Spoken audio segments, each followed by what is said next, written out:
الله الرحمن الرحيم. الحمد لله رب العالمين، والصلاة والسلام على نبينا محمد وعلى آله وأصحابه أجمعين. اللهم لا علم لنا إلا ما علمتنا إنك أنت العليم الحكيم. اللهم ارزقنا علما ينفعنا وانفعنا بما علمتنا وتعلمنا وزدنا علما. اللهم أرنا الحق حقا وارزقنا اتباعه، وأرنا الباطل باطلا وارزقنا اجتنابه. اللهم اجعلنا ممن يستمعون القول فيتبعون أحسنه، وأدخلنا برحمتك في عبادك الصالحين. أما بعد، حياكم الله أخواني المستمعين إلى درس جديد من دروسنا لشرح كتاب الداء والدواء. وكنا قد وصلنا بارك الله فيكم عند قول المصنف رحمه الله: فصل: والأدعية والتعوذات بمنزلة السلاح، والسلاح بضاربه لا بحده، والسلاح بضاربه لا بحده فقط. فمتى كان السلاح سلاحا تاما لا آفة به، والساعد ساعد قوي، والمانع مفقود، حصلت به النكاية في العدو. ومتى تخلف واحد من هذه الثلاثة تخلف التأثير. فإذا كان الدعاء في نفسه غير صالح، أو الداعي لم يجمع بين قلبه ولسانه في الدعاء، أو كان ثم مانع من الإجابة، لم يحصل الأثر. في هذا الفصل بارك الله فيكم يشبه المصنف ابن القيم الجوزية رحمه الله، يشبه الدعاء بالسيف أو بالسلاح، يشبه الدعاء بالسلاح. وهذا جاءت فيه آثار عن السلف. قال كثير من السلف أن الدعاء سلاح المؤمن. الدعاء يا أخوة سلاح المؤمن، هذا جاءت به آثار عن سلفنا الصالح. وهنا يشبه المصنف الدعاء الذي تتحقق فيه الشروط والآداب التي مرت معنا سابقا بالسلاح الفتاك، الذي إذا كان بين يديك دفع عنك العدو. لكن أحيانا يكون هذا السلاح ضعيفا، به آفات وبه أشياء ما تجعله سلاحا قوي ولا يبعد الأذى عن صاحبه. وأحيانا يكون السلاح قويا لكن الذي يحمله يكون لا يحسن استخدامه، فهذا لا يندفع به المكروه ولا تقضى به الحوائج. وكذلك أحيانا يكون هناك موانع تمنع من إجابة الدعاء، كما يكون أحيانا موانع من شخص ماهر باستخدام السلاح والسلاح قوي، لكن يكون هناك موانع، مثلا يكون هناك درع للعدو، أو يكون هناك حصن. على كل حال هذا كله بارك الله فيكم تشبيه حتى تتضح لكم الصورة ويتبين لكم المقصود، وأن المراد بهذا الفصل وهذه الجملة من الكلام أن الدعاء سلاح قوي إذا احتوى على ألفاظ صحيحة خالية من الاعتداء، إذا وافق أوقات الإجابة، إذا كان قلب ولسان ذلك الداعي متوكل على الله ومحسن الظن بالله عز وجل، كمل بذلك السلاح القوي الذي يرد كل آفة. من دعا الله عز وجل يا أخوة وهو موقن بالإجابة، نفعه ذلك الدعاء وقضيت حاجته. وأما الذي لا يتخلص من موانع استجابة الدعاء، من أكل الحرام، من الاعتداء بالدعاء، من سوء الأدب مع الله عز وجل، من الاستعجال، يقول دعوت ولم يستجب لي، هذا كله يؤخر استجابة الدعاء. فإذا دخرت عليك استجابة الدعاء يا عبد الله، ارجع على نفسك باللائمة. حاجتك لم تقضى بهذا الدعاء لأنك استعجلت وما صبرت، أو أنك أخطأت في أدب أو في شرط من شروط الدعاء. وقد يكون يلزمك مزيد من الإلحاح فقط، مزيد من التضرع، مزيد من حضور القلب. ما تدعو الله عز وجل وأنت غافل، لا، اجعل هذا القلب يحضر أثناء الدعاء. وتذكروا أن السلاح بضاربه. وهكذا الدعاء بحال الداعي. إذا كان الداعي مستكمل لهذه الشروط والآداب بإذن الله كان الدعاء مستجاب. وهذا الفصل واضح، أظنه ما يحتاج شرح، الكلام فيه واضح. ثم قال، وهذا الكلام وهذا الفصل مهم جدا، ولعلنا نطيل به قليلا لما فيه من أهمية وما فيه من شبه يروجها أهل الباطل في هذا الزمان وفي زمن المصنف رحمه الله. قال في الفصل الثاني: فصل: وها هنا سؤال مشهور، وهو أن المدعو به إن كان قد قدر لم يكن بد من وقوعه، دعا به العبد أو لم يدعو، وإن لم يكن قد قدر لم يقع، سواء سأله العبد أو لم يسأله. فظنت طائفة صحة هذا السؤال فتركت الدعاء وقالت لا فائدة فيه، وهؤلاء مع فرط جهلهم وضلالهم متناقضون، فإن طرد مذهبهم يوجب تعطيل جميع الأسباب.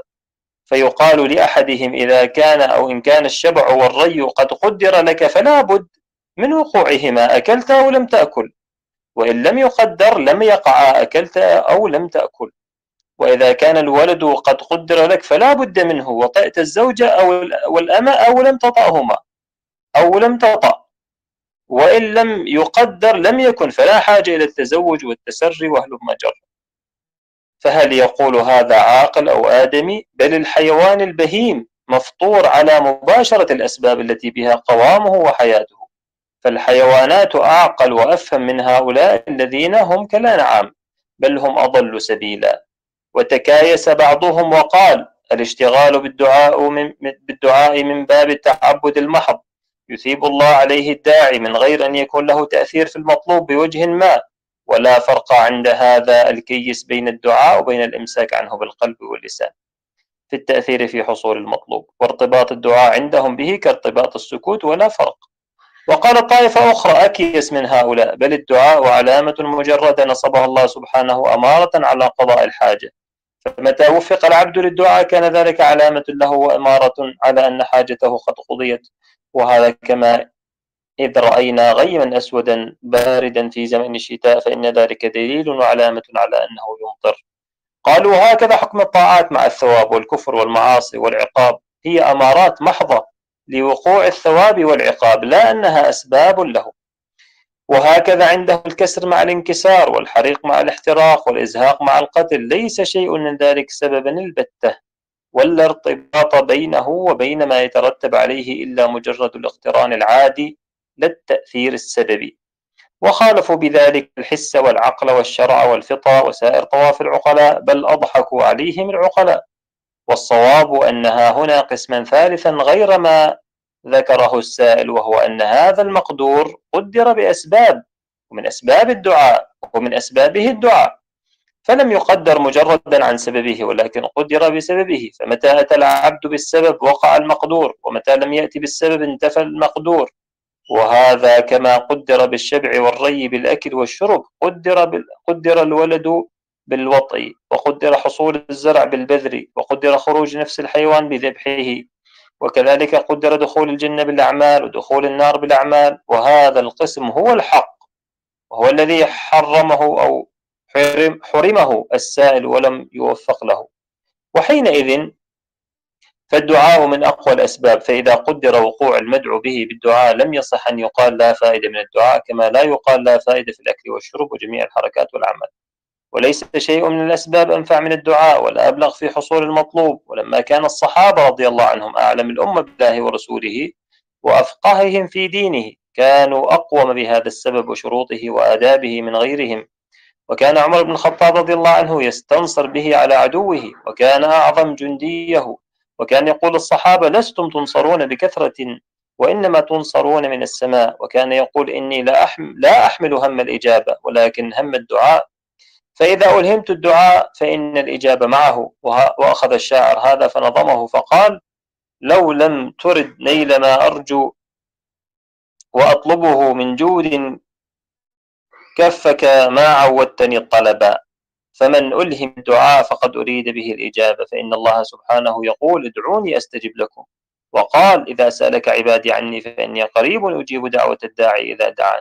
في سنن ابن ماجه من حديث أبي هريرة قال رسول الله صلى الله عليه وسلم من لم يسأل الله يغضب عليه. وهذا يدل على أن رضاه في سؤاله وطاعته، وإذا رضي الرب تبارك وتعالى فكل خير في رضاه، كما أن كل بلاء ومصيبة في غضبه. وقد ذكر الإمام أحمد في كتاب الزهد أثرا أنا الله لا إله إلا أنا، إذا رضيت باركت وليس لبركتي منتهى، وإذا غضبت لعنت ولعنتي تبلغ السابع من الولد. وقد دل العقل والنقل والفطرة وتجارب الأمم على اختلاف أجناسها ومللها ونحلها على أن التقرب إلى رب العالمين وطلب مرضاته والبر والإحسان إلى خلقه من أعظم الأسباب الجالبة لكل خير، وأضدادها من أكبر الأسباب الجالبة لكل شر. فما استجلبت نعم الله واستدفعت نقمه بمثل طاعته والتقرب إليه والإحسان إلى خلقه. وقد رتب الله سبحانه حصول الخيرات في الدنيا والآخرة وحصول الشرور في الدنيا والآخرة في كتابه على الأعمال ترتيب الجزاء على الشرط والمعلول على العلة والمسبب على السبب، وهذا في القرآن يزيد على 1000 موضع.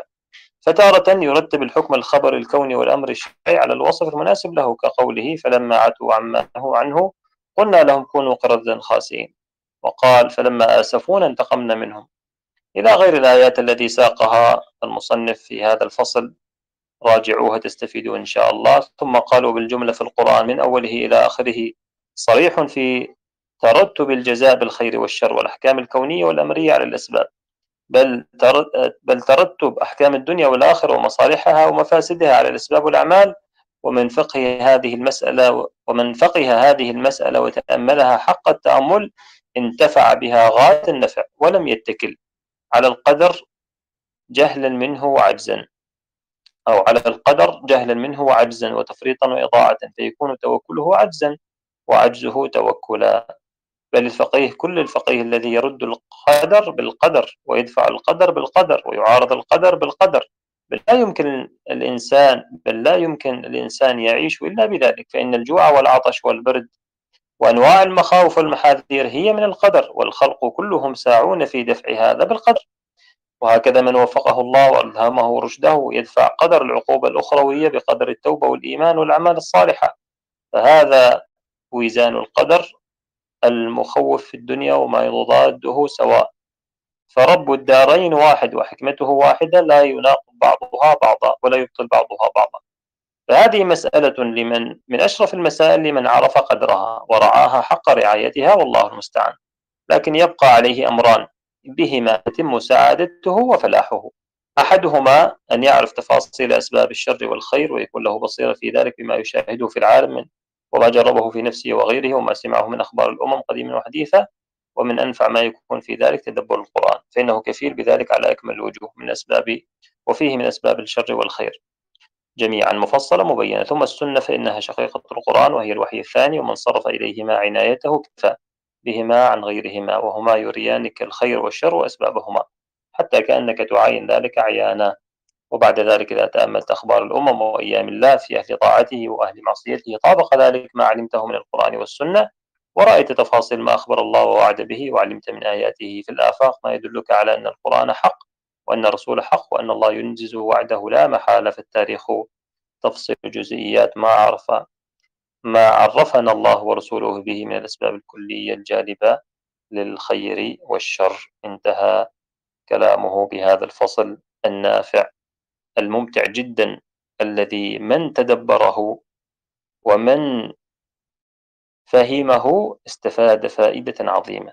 وسأختصر لكم مراد المصنف بهذا الفصل المهم، فانتبهوا له يا أخوة. في هذا الفصل ينبه كل مبتلى منكم أو من الناس، أو المبتلى الذي جاء إليه يسأله من معصية أدمنها يريد أن يتخلص منها، ينبهه على أمر مهم.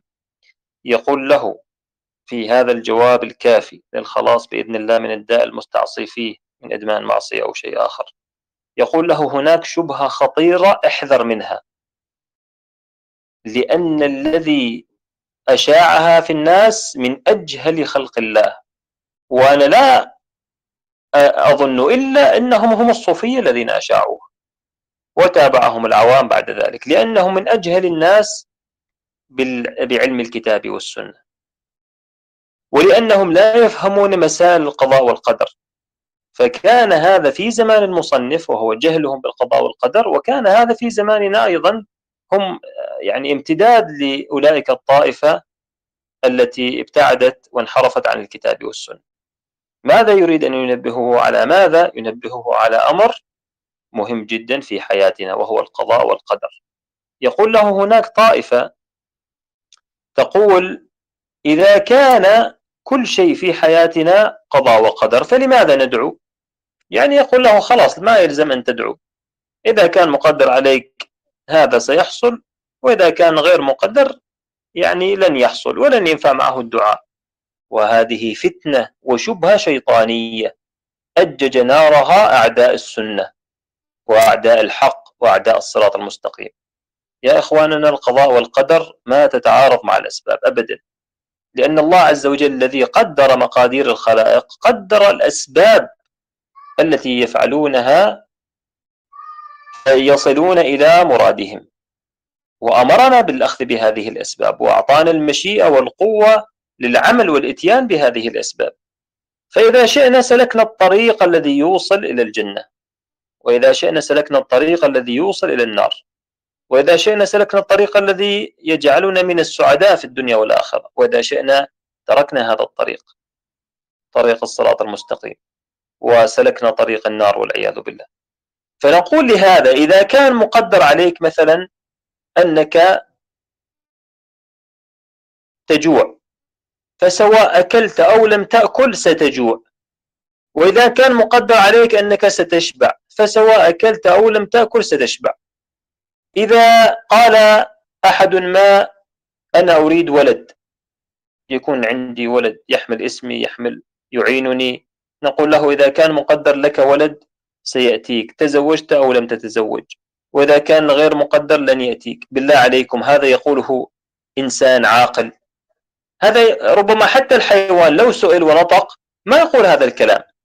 لكن هكذا الجهل يا أخواننا، هكذا الجهل يفعل بأصحابه، يجعلهم يقولون أقوال من أبطل الباطل. والمصيبة أن هناك من يسمع لهذا القول الباطل الذي صاحبه جاهل ومعاند للحق ومعاند للصراط المستقيم.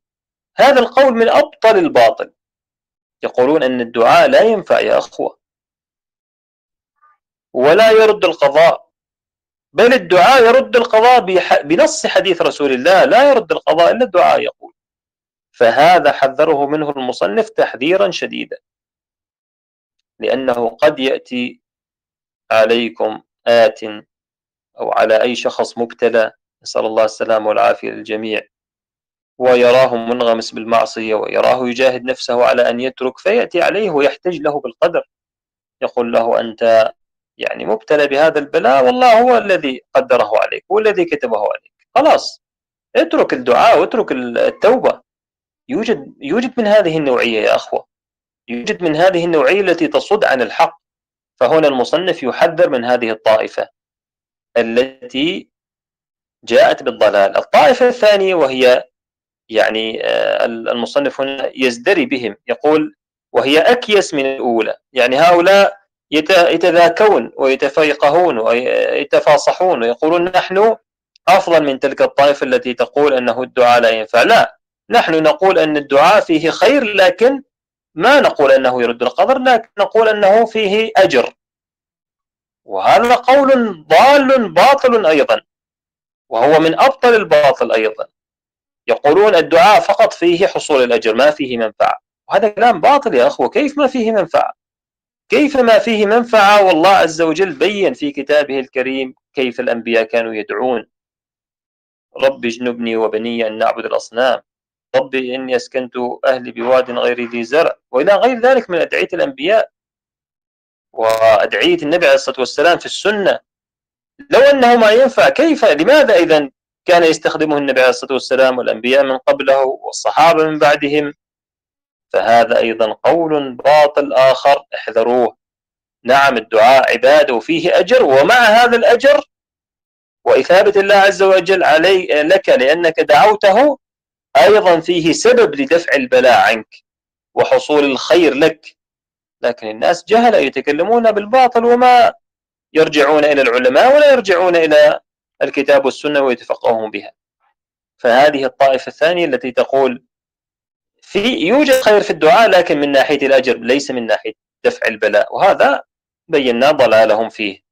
الطائفة الثالثة وهي أضل من الأولى والثانية تقول الدعاء علامة للقضاء، يعني إذا كان الله عز وجل قد كتب عليك السعادة فيلهمك الدعاء دائما، كتب عليك الشقاوة فلا يلهمك الدعاء، أو لا تستفيد شيء حتى لو دعوت، حتى لو دعوت لا تستفيد شيء. وهذا قول باطل مثل الأول والثاني يا أخوة، لأن الذي يدعو بنص حديث رسول الله أنه يستفيد.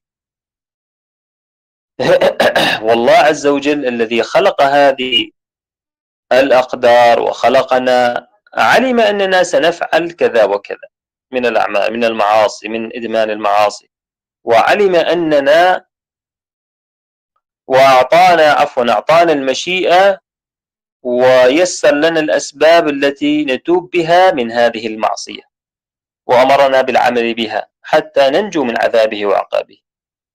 فالله عز وجل مثلا يا أخوة قدر علينا الرزق، جاء في الحديث أن الولد الجنين عندما يكون في بطن أمه يرسل إليه ملك في الشهر في 40 الثالثة ويكتب له أجله ورزقه وعمله وشقي أو سعيد.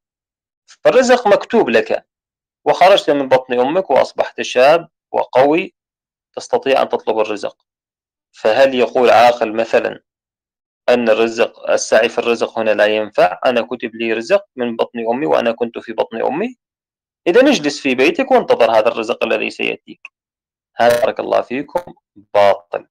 الله عز وجل يسر لك الأسباب وأمرك بالسعي، والنبي عليه الصلاة والسلام أمر بالسعي وحث عليه، حث على العمل، حث على التجارة، حث على التكسب باليد. هذا كله من شرع الله عز وجل ومن أمر الله عز وجل لرسوله. فلا بد أن تسعى في أسباب تحصيل هذا الرزق. الله عز وجل مثلا خلقك تجوع وحثك على الأكل من الطعام الطيب حتى تشبع. فلا يقول عاقل أنا قدر لي أن آكل، أو مثلا إذا أكلت الأكل لا يكون فيه فائدة إنما هو علامة على الفائدة. هذا ما يقوله عاقل بارك الله فيكم. ما يقول عاقل أن الأكل علامة الشبع، بل الأكل هو مؤثر بذاته، ينفع بذاته، كيف هو علامة على الشبع؟ لكن هؤلاء الضلال لما خاضوا بعلم الفلسفة وخاضوا بعلم الكلام جلبوا أمثال هذه الترهات والثرثرة التي لا تنفع. ثرثرة كلام فارغ. هل يوجد مثل هذا الكلام في الكتاب والسنة يا أخوة؟ ما يوجد، ولا أصلا تجدونه. والله ما تجدون إلا العمل بالأدعية، وما تجدون إلا أن الله عز وجل كما جاء في الآيات التي قلت لكم راجعوها فإن فيها فائدة لكم، ما تجدون في هذه الآيات إلا أن الله عز وجل بسبب أعمال هؤلاء الأقوام من الأعمال الفاسدة من الشرك والضلال وقبائح الأعمال عاقبهم وأنزل عليهم رجزه وعذابه. وتجدون في المقابل نصوص كثيرة يتوعد بها الله عز وجل الصالحون المتقون المحسنون بالجنة إذا عملوا كذا، إذا عملوا كذا، إذا دعوا، إذا استجابوا، إذا أطاعوا الله والرسول، إذا صلوا، إذا زكوا، إذا حجوا، إلى غير ذلك من الأشياء الكثيرة المذكورة في الكتاب والسنة التي فيها أنك إذا سلكت طريق الصلاح بإذن الله تكون من أهل الجنة، وإذا سلكت طريق الفساد تكون والعياذ بالله من أهل النار. فهذا المنطق الأعوج الذي عندهم احذروه بارك الله فيكم. ووالله إنه من يلتزم الكتاب والسنة بفهم السلف لا يمر عليه أمثال هذه الترهات والكلام الفاسد. لكن قد تبتلون بعوام أو تبتلون بصوفية أو تبتلون بأشاعرة من أهل الكلام والفلسفة، تبتلون بأمثال هؤلاء الضلال فهكذا يكون عندكم حجج قوية بهذا الفصل تردون بها على هؤلاء المبطلين. ثم بعدما بين المصنف ضلال هذه الفرق الهالكة التي أحدها أنها تدعي أن الدعاء لا ينفع، والأخرى تدعي أن الدعاء فيه خير لكن لا يدفع البلاء، والثالثة تقول هو علامة، هو ليس سبب، هو علامة فقط. لا، بل هو سبب.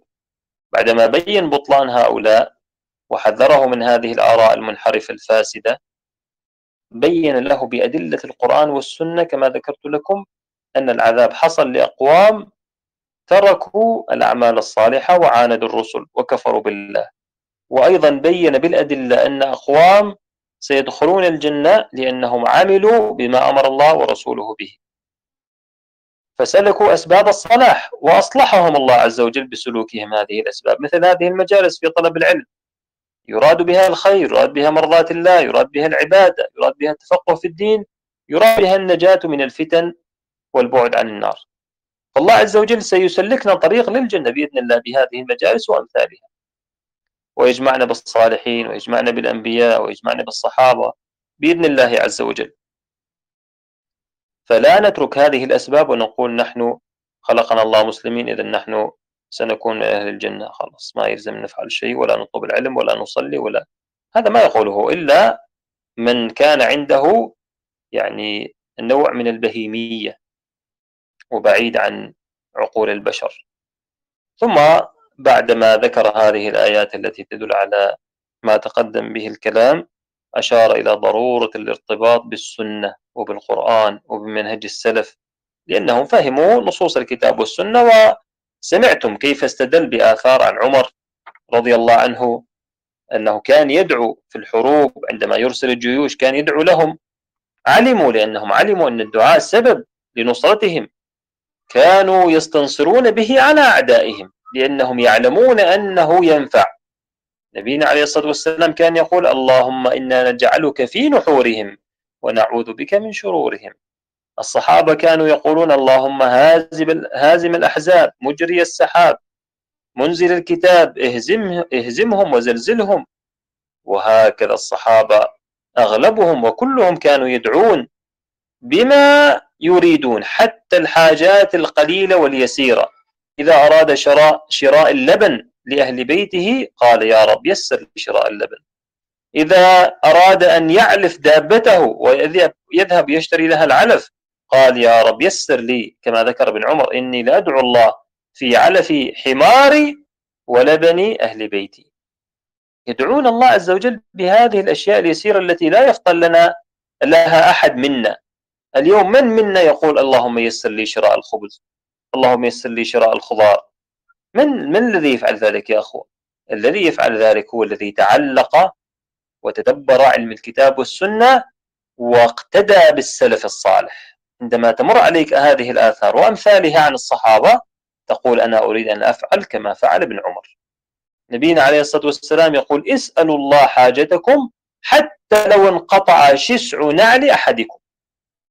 إذا انقطع النعل أحدكم أجلكم الله، اسألوا الله أن ييسر لكم غيره أو ييسر لكم إصلاحه. هكذا يا أخو، هكذا الله عز وجل يحب الدعاء.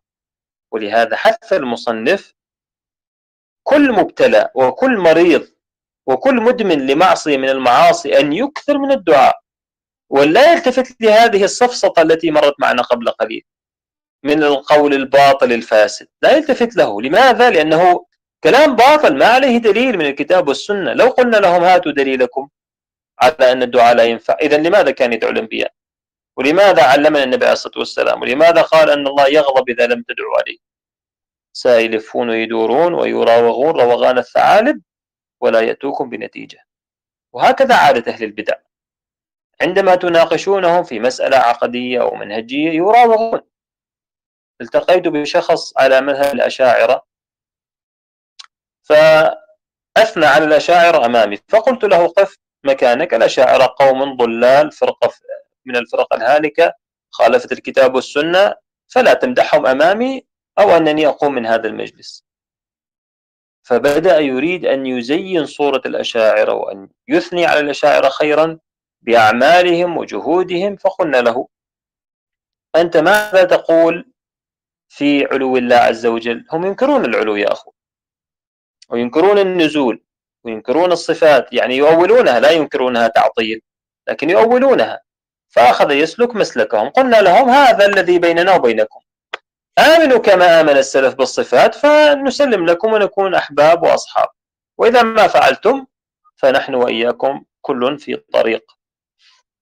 فأخذ كلما أسأله سؤال عن صفة من صفات الله يراوغ. أقول له لماذا تراوغ كالثعالب؟ أنا أقول لك هل تؤمن أن الله ينزل في الثلث الأخير من الليل؟ قل نعم أو لا. لا تراوغ ولا تأتيني بأمثلة وأحاديث وقصص وخيالات ومسائل عقلية ونقلية. أنا أريد منك أن تقول لي أؤمن أن الله ينزل في الثلث الأخير من الليل، أؤمن أن الله على العرش استوى، أؤمن أن الله له يدان. هذا الذي أريده منك. فهذا يعني غالب أهل البدع هكذا يراوغون، ما يعطونكم دليل على بطلان أقوالهم، على أقوالهم الباطلة، ما يعطونكم دليل. لذلك احذروهم وابتعدوا عنهم ولا تجالسوهم، وإذا كنتم في مجلس هم فيه قوموا من هذا المجلس. الله أغناكم بأهل السنة. لو أنك تجلس مع كتاب خير لك، وأنك تجلس تتابع مجلس علم، أو تقرأ في كتب الحديث، أو تراجع الأربعين النووية مع شرحها، أو تراجع رياض الصالحين، أو تفتح البخاري ومسلم، والله خير لك من الجلوس مع أمثال هؤلاء الذين شبههم المصنف بأنهم على منهج الحيوانات، بل أنهم أضل من الحيوانات. لماذا يا أخوة قال عنهم ذلك؟ أنهم أخس من الحيوانات، لأن الحيوان إذا جاع عمل بالأسباب وذهب يبحث عن الرزق، وذهب يبحث عن الطعام حتى يأكل ويشبع. وهذا يقول لك لا اجلس، سيأتيك الطعام والشراب إذا قدر لك. فهؤلاء بشر بالله عليكم. فلذلك نبه المصنف جزاه الله خير على هذا الضلال الذي عند أمثال هؤلاء، وقال له لا تترك الأسباب، بل الأسباب هذه من شرع الله عز وجل ومن قضاء الله ومن قدر الله عز وجل. وحثه على دعاء الله عز وجل، بين له كيف أن الناس الصالحين والصحابة والأنبياء كانوا يدعون. فاسألوا الله عز وجل يا أخوة كل حوائجكم ولو كانت يسيرة. إذا ذهبتم لشراء الفاكهة، لشراء الخضار، لشراء الملابس، لأي قضاء حاجة خارج البيت، ادعوا الله عز وجل أن ييسر عليكم قضاء هذه الحاجة. اسألوا الله عز وجل أن يشافيكم من الأمراض الذي فيكم. اسألوا الله أن يشافي إخوانكم المبتلين بالأمراض. اسألوا الله أن يعافيكم من البلاءات إذا ابتليتم ببلاء ومعصية أدمنتموها. اسألوا الله أن يثبتكم على هذا الطريق وهذا المنهج الحق. واسألوا الله أن يحشرنا يوم القيامة مع الأنبياء والصديقين والشهداء والصالحين وحسن أولئك رفيقا. ومن تسمعونه يتفوه بأمثال هذه الأقوال الباطلة كما حذرتكم ونبهتكم أن تبتعدوا عنه وتسلمون من شره. لعلنا نكتفي بارك الله فيكم في التعليق على هذين الفصلين، ونكمل إن شاء الله في الدروس القادمة ما تبقى من هذا الكتاب. صلى الله على نبينا محمد وعلى آله وصحبه أجمعين.